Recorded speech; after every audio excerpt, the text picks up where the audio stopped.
We are back. We're back. I am very thrilled about this episode today. Me too. We're veering just a little bit. We took our shoes off. We did. We're talking decisions and emotions today, and it just felt right to get very comfortable. Absolutely. To have this conversation. Because emotions are, Yeah, there's a gamut of them, right? 100%. Yeah. I think why we thought this was valuable for the audience is purchasing a home is emotional. So is selling a home. Yes, Yeah. it is a big decision either way, like you're saying. Yeah. And unless you're an investor, but I guess that's kind of more of a emotion money decision. It's So emotional too because it's financial. it's still, it's absolutely. still there. It's still tied to things. So I think we wanted to break down just some points on how to navigate your emotions while you're making big decisions. And if this applies to real estate, great. If it doesn't and you can apply it somewhere else, amazing. Amazing. I personally, this is very near and dear to my heart because it's one of the reasons why I feel called to what I'm doing and I feel so passionate about what I'm doing because I've seen the difference that it can make when you can speak to the emotionality around real estate and buying and selling and all of the nuances that come with that, the fear, sometimes people walk in scarcity mentality. Sometimes there's No, who does that? no. What? No one. No, but it's really oftentimes in a real estate transaction, you can get a little disappointed, 100%. You tried to make an offer on a property and it didn't get accepted. Yeah. They picked someone else. The lender said you weren't approved for as much as you thought. And there's just a lot around it that isn't really about real estate as much as it is the state of your emotional health and your heart and how you view yourself and how your relationship with money, your relationship with material things, your relationship with your spouse, your relationship with your kids. I mean, oftentimes mother-in-laws and father-in-laws get involved. Oh, yes. And it's wait, who's making the decisions here?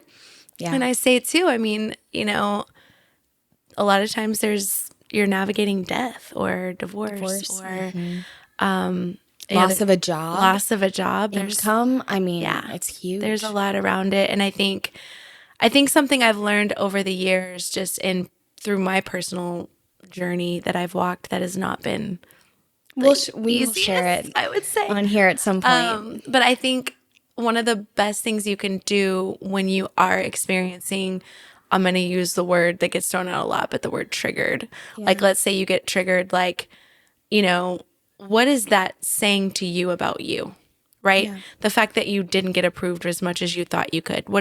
And you get triggered and you're like, oh, I'm so frustrated. Or the seller didn't pick your offer. Or, so many even little things I watch, people navigate and I'm like, Yeah. And if you can lean into your triggers and lean into and not put the blame on my husband just blah, blah, blah, or my, the seller did this. If you can really lean into yourself and get curious, this is the word I love so much is curiosity, but with compassion, right? Instead of being like, oh, why did I respond that way? Why did I get triggered? No, we're going to get triggered. We're human beings, emotional human beings. But if you can lean in and try to discover what's underneath there, it's really, really powerful. And I think it helps you grow and move through a circumstance that could be ridden with anxiety. You're able to step back and go, okay, you know what? I'm taking this and I'm applying this to something, whether it be shame. Yeah. There's always something underneath there. And if you can find that, it's really powerful. I always think of emotions as guideposts.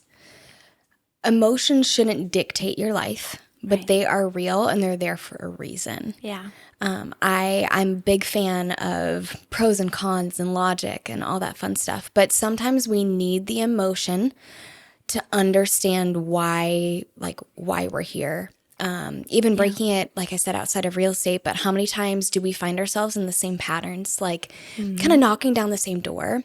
Yeah. And I feel like a lot of us growing up, I know, I wouldn't even say I was taught this, but I maybe saw it displayed to me, is like sometimes just keep pushing. Keep pushing. Your emotions, don't give them anything. You just have to keep going. You have to keep making the decisions. You have to keep doing the job. You have to keep doing, whatever this may look like. And it prohibits our own healing to be able to move forward well, or now I'll tie it back to real estate, but to actually make a healthy choice for yourself. A decision. Yeah. Maybe you're hitting this wall of fear and anxiety with buying a home and or selling a home because it's not actually right for you right now. Right. Yeah. And if you can actually identify, I'm afraid to buy this house at this price because I actually know my budgeting skills and I'm going to be drowning quickly. Yeah. Or it might be I'm wanting to run from something. And so I'm going to sell my house. I'm going to restart my life. But like every time I go to put it up, or I just feel nauseous, or it's not working, it's not being bought. And if you'd face the emotions that are coming to you in those moments, which is not easy, it takes a brave soul to sit with your emotions, but you could realize like, oh, I'm not meant to run from whatever the situation is in my life right now. Right. Or it could even be fear of commitment. Like you struggle to actually, it's going to feel anxious to you all the time because anytime that you choose that you're going to do something, you suddenly have FOMO and you're like, but what if I could have put my money into this? And you can go so many directions with it. And something else, for me growing up, there was kind of like the good emotions and the bad emotions, and they were categorized that way, right? Like it was like, well, we want to feel joy, we want to feel empathy, we want to feel compassion, we want to feel these things, but we really can't feel disappointment or grief or sadness or anger. Anger is something that, man, it's so interesting because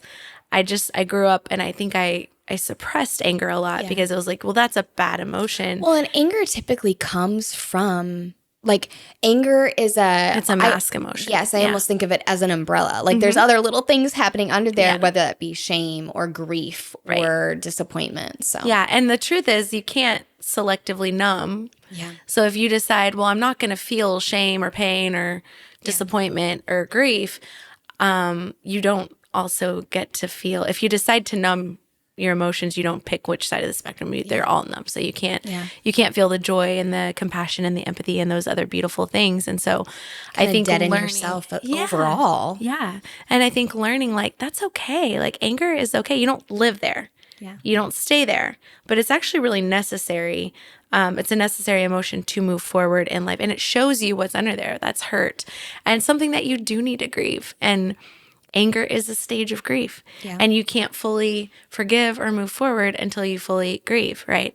And so it's so interesting to watch people kind of navigate those things in the midst of a big purchase because all of a sudden it's like, oh, well, I'm feeling this way, so that's a red flag.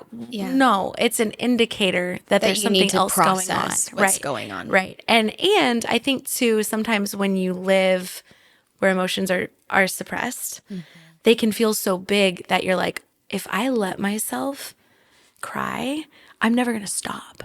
If I let myself feel angry, I'm going to sulk for years. Which is actually the opposite. The opposite is true. At least that's what I've found in my own life and in the lives of those that I'm close to, is if you allow yourself to sit in them for a second, don't rush out, and truly feel them, they do pass. That doesn't mean that you might not have to continuously work through things, but that intense feeling of I will never stop crying, you will. Yeah. You will stop crying. You will not live here forever, but keeping yourself from that momentary uncomfortable feeling where you don't feel like you're in control because you're crying. Yeah.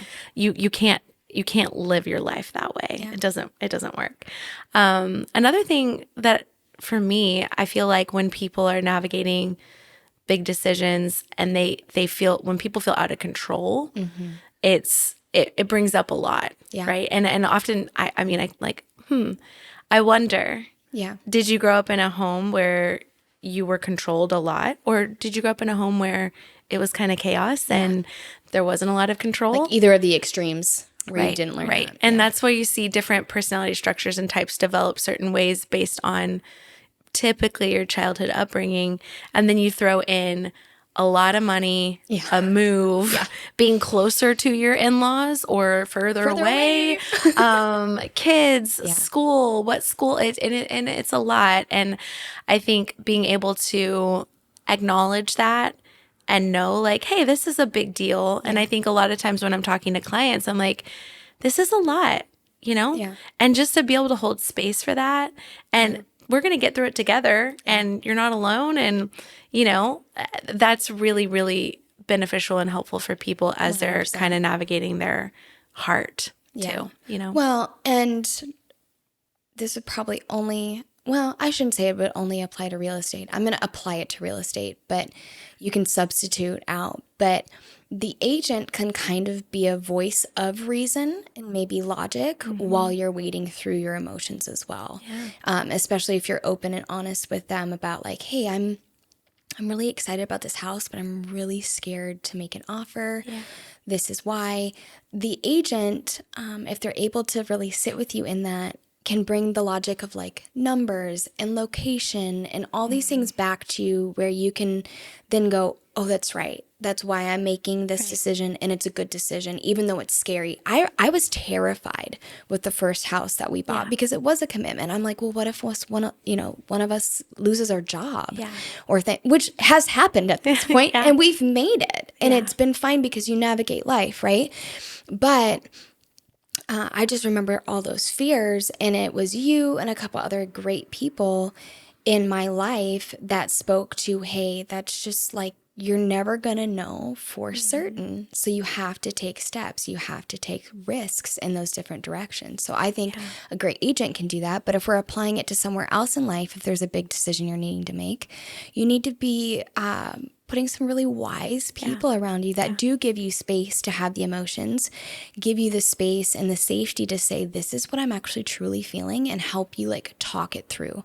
Processing out loud is so powerful. And I think that's one of the things I want to say as a practical tip of when you have high emotions and you're making a big decision, like see if you can get it out loud, processed out loud in some way, or written down in a journal, like kind of get all the jumbled chaos, because when we do have a lot of emotions, that happens. 100%. Try to get it all out if possible, because then you can get it in front of you and start getting a better framework for what's reality, Right. and what is just your triggers or because things always seem bigger, you know, than they are. And I think even just being able to acknowledge, I'm scared right now.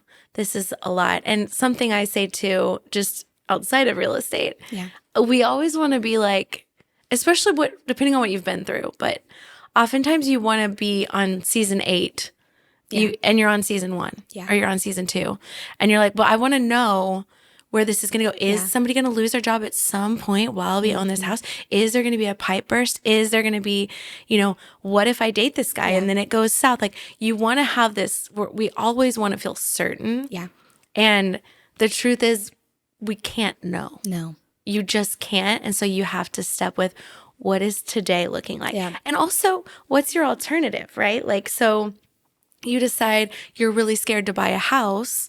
That's okay. Also, staying where you're at, how does that feel for you? Is that actually how is that apartment? Do you have to move? Yeah. Either way, it's probably not going to feel comfortable. Yeah. And so you have to kind of assess that. But being able to name it, being able to have safe people to process with is so huge. And like I said, that's why, I mean, I love the side of my job that my clients are like, we're so sorry. We just like threw that on you. I'm like, no, hey, I'm in this with you. Yeah. And I know. It's actually like an honor and a privilege to be able to walk 100%. through a decision with someone like that. And that is what gives me my why and such purpose behind it, because I've seen the difference between someone that will sit and hold space and also be able to help you move forward or move through, right? or ask questions, right? Like, for example, I have some clients who, just talking about the emotional process, they dealt with a lot of disappointment because they kept getting beaten out. So they kept putting offer in, and somebody would come in with more cash. And they found this house with a basement, and which basements are really rare in the state of Texas. Yeah. And they were really picky with what they were looking for, and got super excited. And then last minute, I mean, the agent was telling me that we were ready to go, they were going to sign, and then last minute they got another offer in. And so they just, I mean, she kind of fell apart. Like, she was like, we're done. I'm not buying a house. It's obviously not for me, you know? Yeah. And I was able to just hold space. Yeah. And I was able to be like, okay, you know, because the last thing you want to feel when you're disappointed or when you're hurting is minimized or pushed to the side, right? Yeah. It's like, I'm so sorry. They said, we're going to stop looking. I'm like, okay, no problem. And you want to make sure that you don't do that to yourself, right? Too, I think is important. Like, absolutely. We're talking about somebody else minimizing, but doing that for yourself. Oh, it's fine. It's not a big deal. I should just get over it. No. But the cool thing was, I was like, you know what? I know that this feels really like a huge blow right now. And we can absolutely push pause, whatever you need to do. Let's keep your portal on just to see. Yeah. And, you know, they're like, we're done buying a house. And the next week, the house right next door comes on the market. And funny enough, they ended up going under contract. I mean, we close, they move in. And so this house, the house they wanted so bad, is now their next door neighbor. Yeah. And this house ended up having so many issues, like termites, just all kinds of problems. And they were later like, man, I'm so grateful that what didn't work out, we didn't get what didn't work out. And I tell people, I'm like, you have to trust that if it's not for you, it's not for you. Yeah. And that means there's something better, or there's something different, right? And living in that space of like, okay, this didn't work out.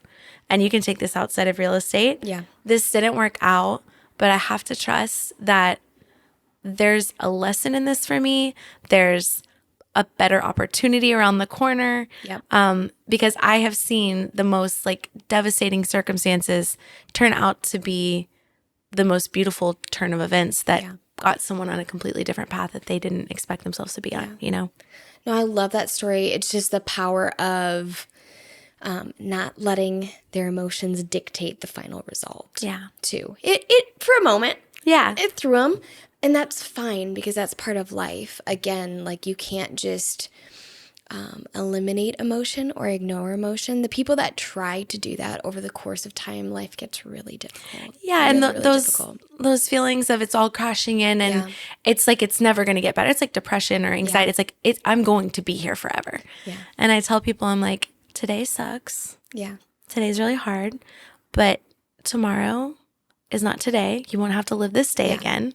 And if you can sort of have that mentality of, instead of trying to like take on the weight of your anger in one day, it's like, bite off what you can chew, swallow it, move through. Yeah. And you won't be in the same, it's not always going to feel as big as it does in that moment. You move to a different stage in your process where you're like, oh, okay, my husband lost his job. That first blow, that moment, I mean, that's hard. Yeah. But after 2 weeks of that, you start to move through. You start, time now comes. Now the anger kicks in. Yeah. Then there can be different levels of that for sure. But, it's just one of those things to try to remind yourself, like, without minimizing it, but to try to be like, this is a momentary affliction that will pass through. You're not going to live here every day, right? Something's going to change. Yeah. And oftentimes disappointment, pain, those are the catalysts for change. Agreed. I wanted to share kind of a personal story too, with how the emotion of fear really propelled me forward when I allowed it to. Yeah. Because I think sometimes fear can be paralyzing. I shouldn't say sometimes. A lot of the times. Oftentimes, it is paralyzing. But I don't think we need to fear, right, but really look at it and go, okay, why am I feeling so anxious, or why am I fearful? And can I navigate this and go around? So kind of the story with my husband and I in the current house that we're in, we were living in another house. Actually, only we can see our old house from our new house. So just a few houses down. We were not looking. That's a whole long story that we'll probably dive into one day. But lo and behold, got Betty to open the door to this new house. We weren't coming to look for us, but when we walked into this house, right away I was like, I have to have this house.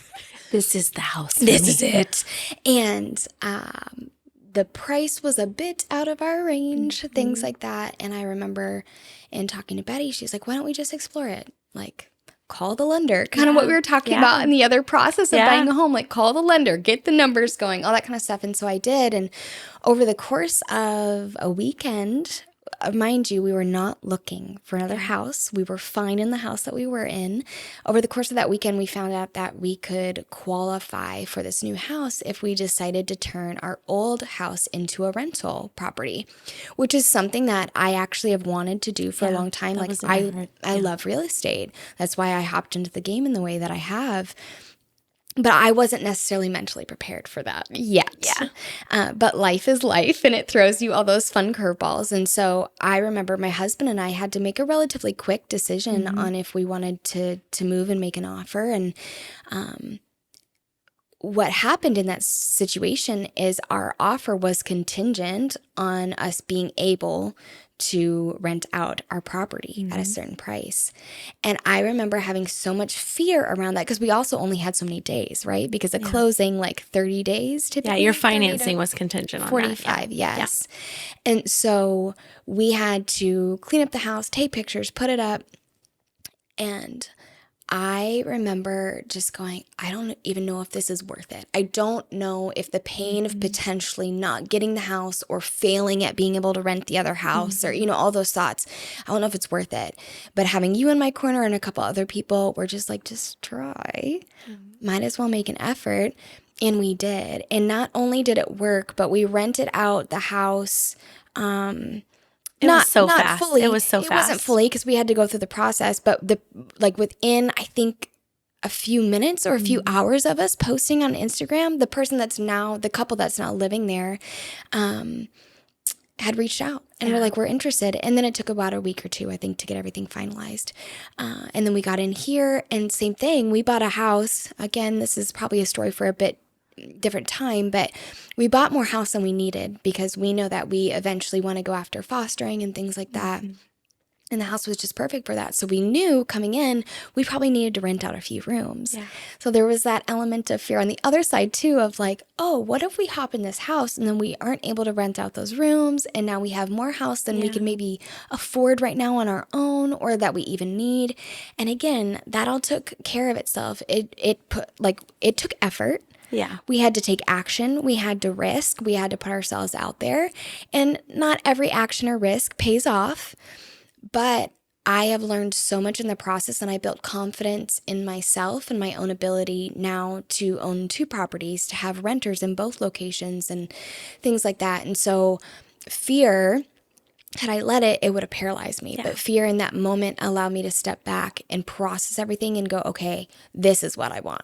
I'm going to choose it and go after it. So I just want to encourage people that even if your emotions, stepping away from real estate, even if they are hard emotions and not just excited emotions, that if you sit with them and you learn from them, like, you will grow and it will produce good fruit in your life.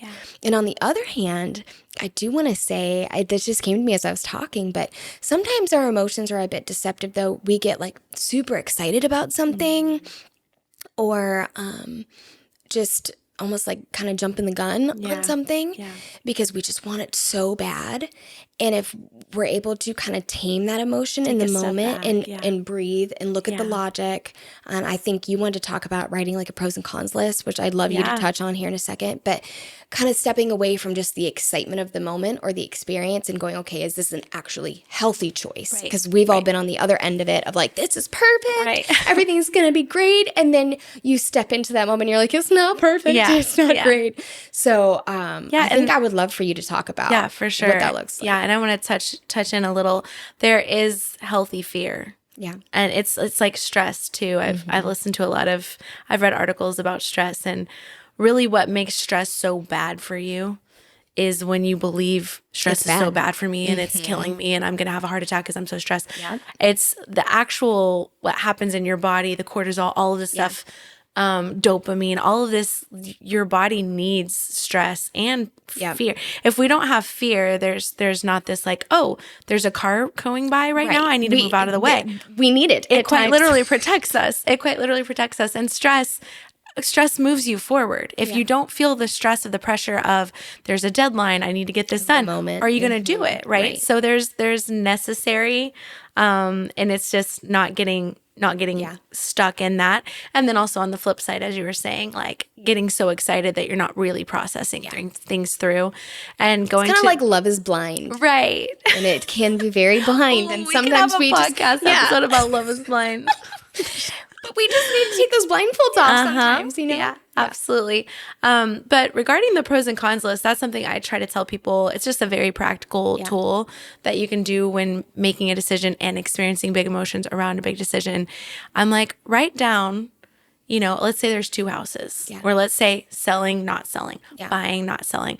Write down your pros and your cons. Yeah. And if it's 2 houses that are, one's located here and one's located here, another practical tool, I'm like, get your GPS out, look up how far is your job, how far is your mom's house, how far is Whole Foods or wherever you want to shop. Think about practically what this move and this transition pulls you out of the emotions and into the practicalities. What is this going to mean for your life, for your day-to-day, for your gas bill, all of that, because it all plays into it, right? And that's just something practical that you can do. I think if you were to talk to a therapist, they're going to tell you journal, right? Yeah.